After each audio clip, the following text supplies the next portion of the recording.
Hello everyone, welcome to my program, Lessons for a Better Life. Today, I'd like to share with you some tips on dealing with stress, which is the topic I feel passionate about. There are some simple ways we can all reduce stress in our lives. Make sure that you also have a discussion with your doctor if you have any concerns about your health, including stress, to rule out any underlying health issues. Firstly, we have to understand what stress is. Stress can be defined as any type of change that causes physical and emotional or psychological strain. It is a very unpleasant feeling that tends to arise when we experience an object that we don't like. In Buddhism, objects refer to things that we see, hear, taste, smell, touch, and think. Being ordinary people, we are often prone to feeling stressed when we face complex problems, and it is part of our lives. There are two causes of stress. The first one is related to physical problems. It is the reacting of our body to hormone changes, including adrenaline and cortisol into the bloodstream. When the hormones are released, the liver starts to produce more blood sugar, which lowers energy. Breathing becomes more rapid, and heartbeat and blood pressure rise. For this kind of stress, medical treatment can be beneficial. The second form of stress is caused by something emotional. It can be very harmful, very dangerous, because it cannot be seen quickly, and it is not related to strength or energy, hormone levels, heart rate, or blood pressure, which may all be normal. We are now going to look at some ways to deal with stress that isn't related to an underlying medical condition. There are 4 tips that I'm going to share with you. One of them is nutrition. It is essential to eat healthy foods, the foods that will supply our body with most energy, foods that are high in vitamins, including minerals and fiber, which will be good for our body. Healthy food is essential for keeping our bodies healthy, but also impact on our ability to manage stress. While we tend to select food based on taste, it's really important to think about what will benefit our body the most. We might be tempted to eat processed or junk food, but choosing fresh fruit and vegetables, grains and plant proteins will make us feel so much better. Let me give you an example of why healthy eating is crucial. 30 monks went to the forest to practice meditation for several years during Buddha's time, but they could not realize the realities as they wanted due to a lack of nutritious foods. Later, a woman offered them nutritious and balanced food, and they were healthy as a result. After practicing Dhamma for a while, they attained arhatship. An arhat is someone who has eradicated all defilements. In Buddhism, defilements relate to something impure in the mind. So an arhat has realized all realities as they are. Therefore, nutritious food is fundamental to support your body. It's best if you take time to prepare healthy food. Let me give you one more example of why nutritious food is also important. I believe that most of you have heard about the story of the Buddha. Before getting enlightenment, he was called Siddhartha. For 6 years, Siddhartha, along with 5 companions, practiced austerity and concentration. Austerity refers to a disciplined spiritual practice, and it is very strict practice. He drove himself mercilessly, eating only a single grain of rice a day, pitting mind against body. His ribs stuck through his pale flesh, and he seemed more dead than alive. One day, he decided to take more substantial food and to abandon asceticism.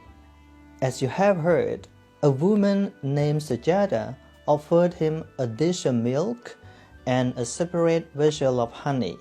He then got his strength back. He stood strongly and unmoving and determined as a mountain practicing his path. Finally, he became the Buddha, the awakened one. Moving to the second step in avoiding stress. Let's talk about sleep. It's very important to get enough sleep. Don't sleep too long, but sleep well or enough. Getting enough sleep makes you healthier, and it improves concentration and your ability to process information. Like the saying says, early to bed, early to rise makes a man healthy, wealthy, and wise. Nowadays, smartphones or blue screens always disturb your sleep.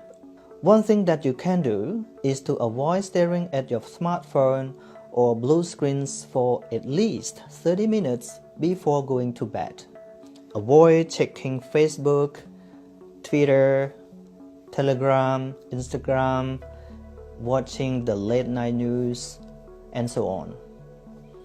Also keep your phone away from your bed because the radiation will disrupt your sleep. The third step to avoiding stress is exercise. We all know that being physically active has a very good impact on our physical and mental state. Regular exercise has benefits for everyone, and the more you do, the better. Regular exercise is excellent for the heart, reducing the risk of stroke, and it keeps your muscles, bones, and joints strong and functioning well.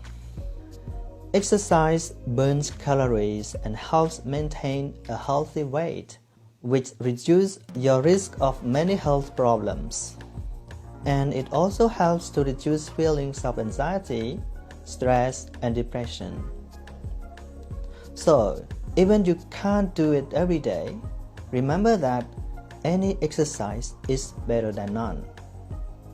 Besides exercise, you can do things that strengthen your energy, such as playing with your kids, or cooking, working in the garden, walking in the forest, or reading a book that you like. You know, even the Buddha also encouraged the monks to walk after lunchtime, which was kind of pacing up and down. This improves the digestive system's performance. So, ask yourself what sorts of exercise fits your lifestyle. What gives you energy? We must create this work-life balance. Don't just stay still. Move. Do something. Do something that suits you. Make it a habit to maintain the flow of your energy. The first step in avoiding stress is living in the present moment. It basically means be here now. And it is the most important tip in this video that I want to share with you.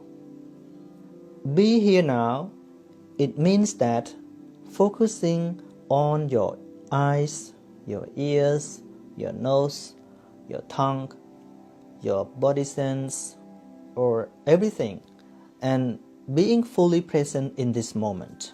It indicates that you are not distracted. Now, let me give you an example. I am sitting on the chair in front of a camera. I am paying attention to what I am seeing, hearing, and feeling in my body. I'm conscious of everything, including the light in the room, very clearly at this moment. Instead of thinking about anything else, something that has already occurred, instead of thinking about where I will go after I finish this video recording, I am just concerned with the here and now. Seeing and visible objects are realities. Hearing and audible objects are also realities, are dhammas.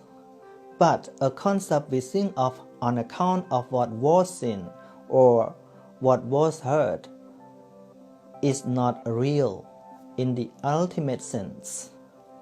Realities such as seeing, visible object, hearing, sound, all sense cognitions, and the sense objects appear all the time. When they appear, they can be objects of study. The Buddha taught the nature of non-self, anatta, of realities.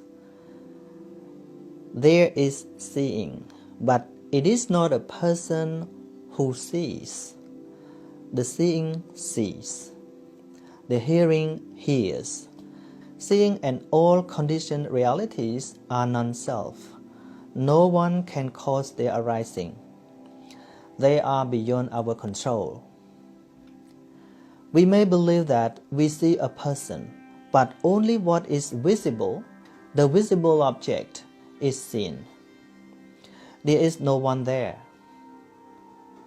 When there is an understanding of what things are, there will be more wholesomeness in our life, such as loving kindness, compassion, generosity, and so on. There will be less clinging to the concept of self when we perform good deeds, and thus good deeds will be purer. We do not refrain from evil things because we have to follow certain rules, but because we understand which causes bring which effects. The right understanding of what things are will very gradually eradicate unwholesomeness, such as attachment, aversion, anxiety, stress. When there is less unwholesomeness, there will be more peace in life. So, be here now with what is arising at this moment. Let me give a very simple example. We are eating a mango.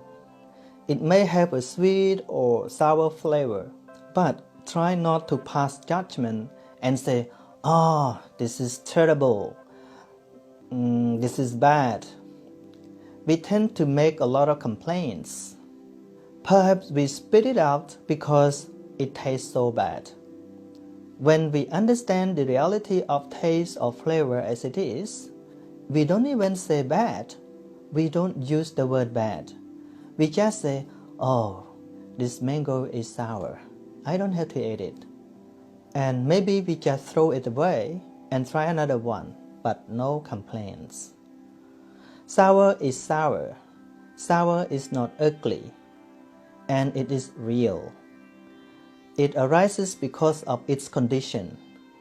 There is no judgment there. Just let it go, accepting that the mango is what it is, that the taste is what it is. So, contemplation of seeing, Hearing, smelling, tasting, touching, and thinking arising in the present moment in daily life is an excellent way to develop the right understanding of all realities as they are. And when the right understanding is developed, feeling of relaxation happen. Worries, problems, fears, anxieties, and stresses go away gradually. So, be in the present moment because it is a gift. That's all for today. Thank you for watching. And remember, if you have any concerns about your health, please talk to your doctor. See you next time.